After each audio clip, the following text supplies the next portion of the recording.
then I forgot that I tweeted that, and then in August of 2020, I tweeted that I bought $250 million of it. And at that time, it didn't occur to me that I was the first person to publicly announce that I'd spent that much money. Then, on my Twitter, or my X account now, I have this phrase, Bitcoin is a swarm of cyber hornets. And the cyber hornets were all the people on the internet, like the person that made that video. That was not me. I did not make that video. I know, of course not. But they're always doing that. And so one of the hornets scanned every single thing I tweeted in my entire life, and they dredged this up. They're like, ha, ha, ha, ha, ha, look how much money you lost. You could have bought it $100 or something. And I just kind of recycled the Bitcoin trope, which is, I said, everybody gets Bitcoin, the price they deserve. Okay, whoa. Did Michael Saylor just call out like all of economics? You gotta love this guy. He doesn't hold back. What's up, crypto fam? We are back with another reaction video, and today we're diving into the mind of Bitcoin's biggest whale, the one and only Michael Saylor. For those who don't know, this is the guy who bet his entire company on Bitcoin, and so far, it's been paying off big time. But in this latest interview, he's dropping some serious truth bombs, not just about Bitcoin, but about the entire financial system. So buckle up, because we're about to unpack Saylor's boldest claims, analyze his logic, and maybe, just maybe, have our minds blown in the process. Let's do this. You can't really control the fluctuations in the market. You can control your reactions to them. So in this particular case, my view on Bitcoin is the reason to do it is because it represents freedom and sovereignty, truth, integrity, and hope for the world. And that being the case, it's going to outlast all of us. So, I'm kind of thinking the Bitcoin goes on long after MicroStrategy's gone, and MicroStrategy, the company, probably goes on long after I'm gone. And,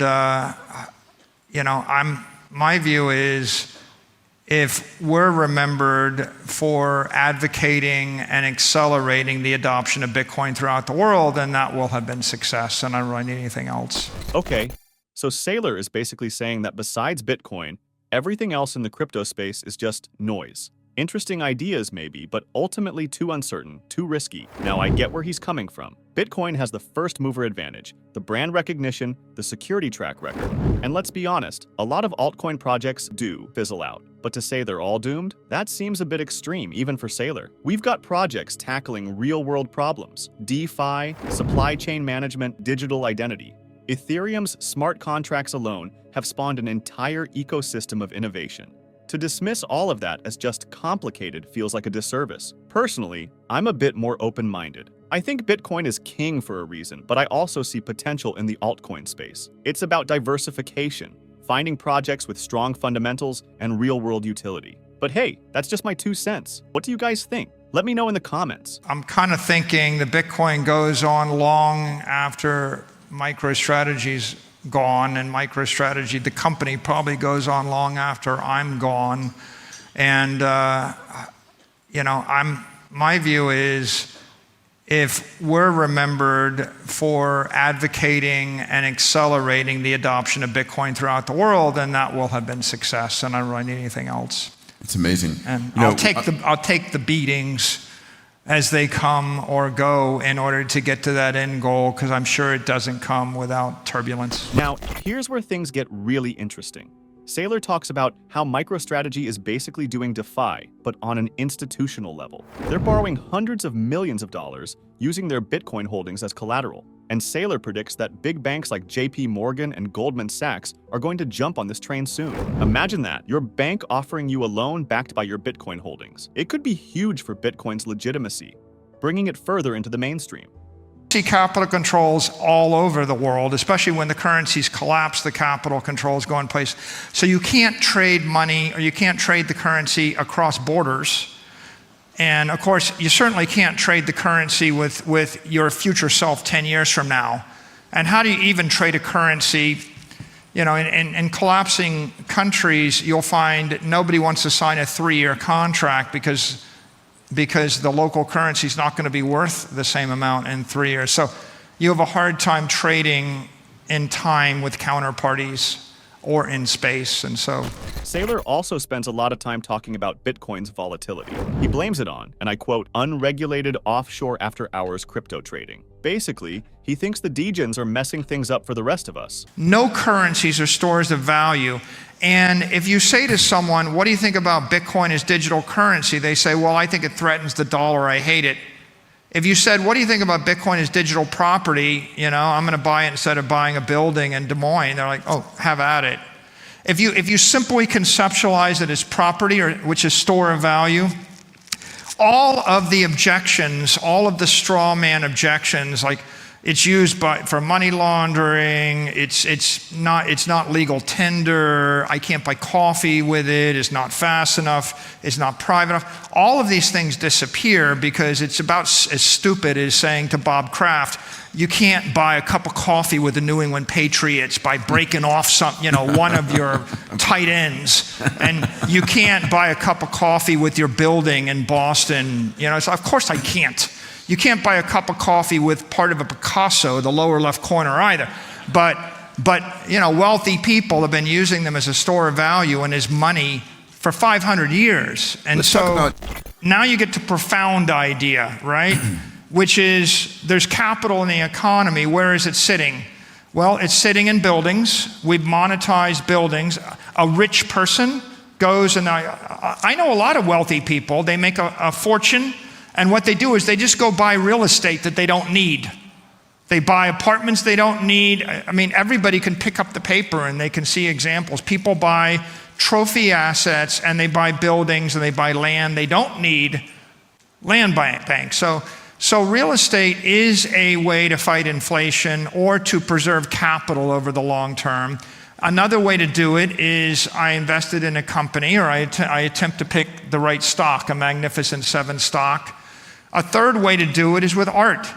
I mean, Velázquez in the 16th century travels from Spain to Italy. He wants to buy all the great art, and he's got the King of Spain's checkbook and an infinite budget, and he complains nobody will sell him the art because all the rich people in Italy are using it as store of value so they can flee with their portable, scarce, desirable property when they have to leave town, or they're using it as an inflation hedge. And I kid you not, go read Will Durant's, history of the Renaissance, and he notes it's an inflation hedge and a store in value 500 years ago. So that's the way people think. Why is Bitcoin better? It's better because the problem with storing billions of dollars in a building is the building can't run and the building can't hide, and everybody knows a rich person owns the building and therefore we're going to tax them. I mean, I just give you a simple question. I'm going to give you $1 billion right now. I'm going to drop you in Africa. What building in Africa are you going to buy in what country and hold for 100 years? Yeah. Like there is, not to disparage Africa, there's not a single piece of real estate in a single country in Africa that any of you would be wise to purchase if you had to hold it 100 years. On the other hand, if you held $1 billion worth of Bitcoin in Africa, you'd probably still have the money 100 years from now. And if you lost it, it's because you lost it, not because it was taken from you.